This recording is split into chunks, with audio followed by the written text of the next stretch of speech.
A reading from the Holy Gospel according to John. When Jesus knew that his hour had come to depart from this world and go to the Father, he said to his disciples, "Very truly I tell you, you will weep and mourn, but the world will rejoice. You will have pain, but your pain will turn into joy. When a woman is in labor, she has pain, because her hour has come. But when her child is born, she no longer remembers the anguish, because of the joy of having brought a human being into the world. So you have pain now, but I will see you again, and your hearts will rejoice, and no one will take your joy from you. On that day you will ask nothing of me. Very truly I tell you, if you ask anything of the Father in my name, he will give it to you." The Gospel of the Lord. Praise to you, Lord Jesus Christ. Brothers and sisters, the mystery of suffering, the mystery of pain, a topic discussed so many times in the lengthy history of the Church, both in the Old Testament, the book of Job, as the New Testament and the saints, the witnesses, until today's times.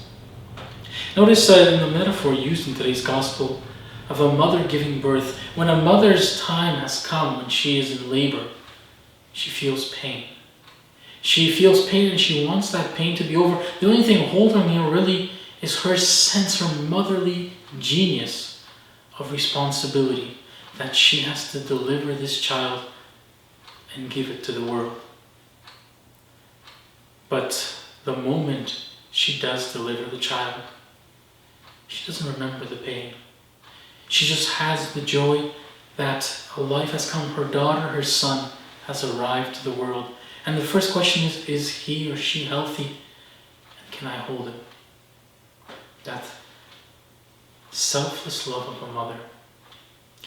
And brothers and sisters, Jesus compares that and gives us that comparison to show today that every suffering has a point. And he says, even if you suffer, if you give that suffering to God, it will always turn to joy. And despite my young age as a priest, I can tell you that that is true. If you offer your suffering to Christ, it will always bear the fruits of joy. Maybe not instantly like we often want, but it will. Because only God, out of suffering, out of evil, can bring out good. And that good is more often than not our selfishness being cleansed away and purified, and us becoming more a gift, more understanding of others. It is us becoming stronger and realizing a new point to life, a new depth to life.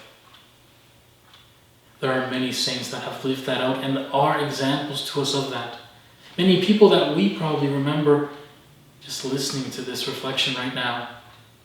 But a person that comes to mind this week, and I think to many of us would come as a natural, is John Paul II, the Pope, the person who loved being so close to others, a very talented actor. At the end of his life, when illness came, when suffering came, you might say he lost it all. He was too weak to go to people. He lost his voice. He lost his strength from which he gave to others.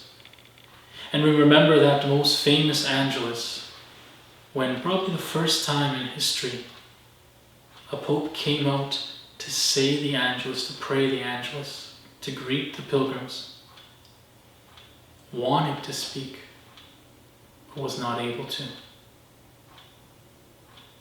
And through the eyes in his tear, and through the tears in his eyes, you saw his acceptance and then him blessing us. And in that moment we all realized that this man was truly 100% a tool in God's hands. Brothers and sisters, we either accept the suffering we receive in life and offering to God, reuniting ourselves with him, or we become stubborn. We try to rebel against it, but then we waste that opportunity, becoming mad at ourselves, at others, at God, but always feeling empty inside. Those are the two options. Let us always use them wisely. Have a blessed Friday, and God bless to you all.